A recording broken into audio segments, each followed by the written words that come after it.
अरे ये तो सिर्फ ट्रेलर है। अरे ये तो सिर्फ ट्रेलर है।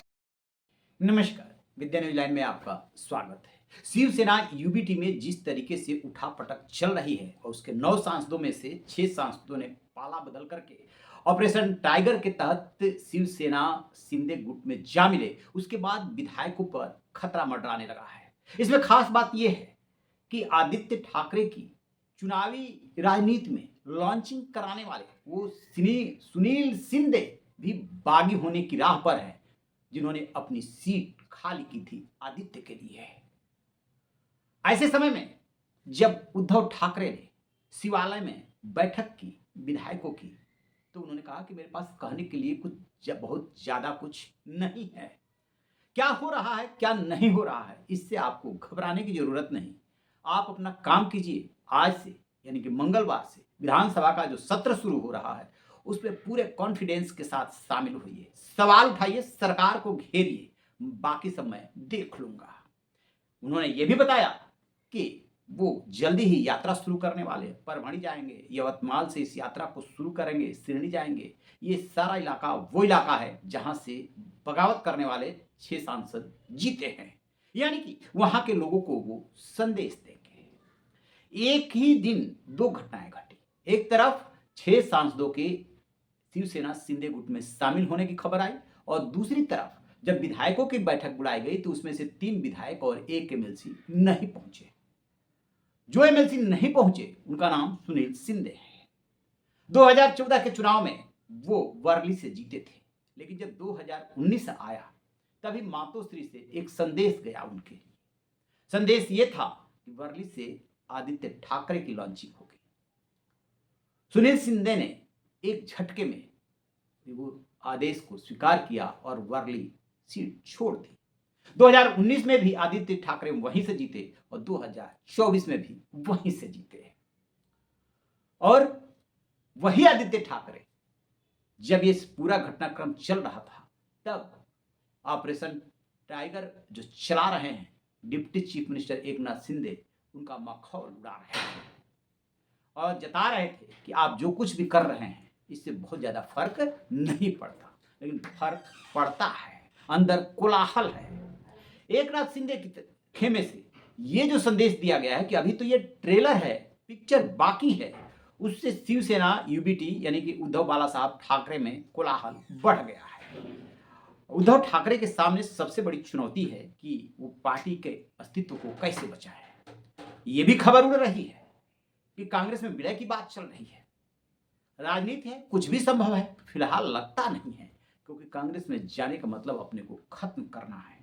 उद्धव ठाकरे चारों तरफ से घिर चुके हैं और वो बिल्कुल सही बोल रहे हैं कि उनके पास कहने के लिए बहुत कुछ नहीं है। ऐसे में एक अहम सवाल यह भी उभरता है कि जिस मातोश्री के इशारे भर से शिव सैनिक मर मिटने को तैयार रहते थे, आखिरकार ऐसा क्या हुआ कि अचानक वहां से मुंह भंग होने लगा। उस मातोश्री का आदेश आने के बावजूद विधायक और सांसद नहीं पहुंच रहे हैं। कुछ तो बात होगी, क्योंकि 2022 में जब एकनाथ शिंदे ने बगावत की थी लगभग 40 विधायकों के साथ, तब कहा यह गया कि चुनाव होने दीजिए, पता चल जाएगा। चुनाव हुआ भी, उद्धव बाला साहब ठाकरे जो यूबीटी पार्टी है उसको सफलता भी मिली, उसके 9 सांसद चुने गए। लेकिन ये टूट फूट का सिलसिला बंद नहीं हुआ। 4 साल में दूसरा ऑपरेशन टाइगर होता है, जिसमें कि 6 सांसद चले जाते हैं, और अब खबर आ रही है कि 16 विधायक टूटने को तैयार है। कितना सही है कितना गलत है ये वक्त बताएगा, लेकिन जिस तरीके से 6 सांसद टूटे हैं, ये आश्चर्यजनक नहीं लगता यदि 16 विधायक भी टूट जाए तो।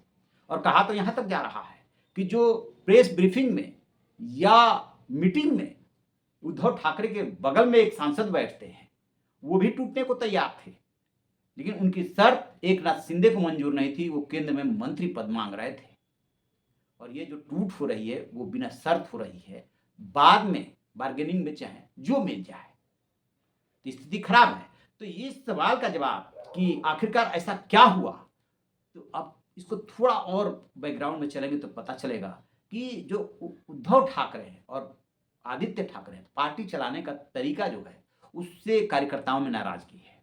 पहले मातोश्री जहां ये रहते हैं उसका दरवाजा खुला रहता था, बाला साहब ठाकरे का अपना रुतबा हुआ करता था।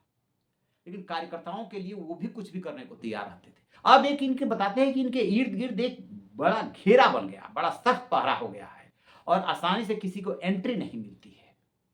एकनाथ शिंदे की खासियत है, उनके बेटे श्रीकांत की भी एक खासियत है कि वो विधायकों से, सांसदों से और पार्टी कार्यकर्ताओं से, चाहे वो किसी भी शिवसेना में हो, उनके साथ ही क्यों ना हो, वो हमेशा टच में रहते हैं। बताया जा रहा है कि जो 9 सांसद उनके जीत करके आए थे दिल्ली में, बकायदे ये लोग उन सांसदों से संपर्क में रहते थे जब ऑपरेशन टाइगर शुरू नहीं हुआ था, तब भी बातें होती थी, मिलना जुलना, खाना पीना साथ में होता था।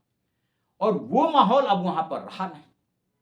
वो जो एक चौकड़ी बन गई है, बिना उसकी मर्जी के आप एंट्री ले नहीं सकते। एक तो नाराजगी का कारण ये बताया जाता है। दूसरी बात यह है कि जो शिवसेना मराठी मानुष, अस्मिता, हिंदुत्व को लेकर के बनी, वो शिवसेना यदि कांग्रेस के साथ जाती है, एनसीपी के साथ जाती है, तो कहीं ना कहीं सिद्धांतों से, विचारों से समझौता होता है।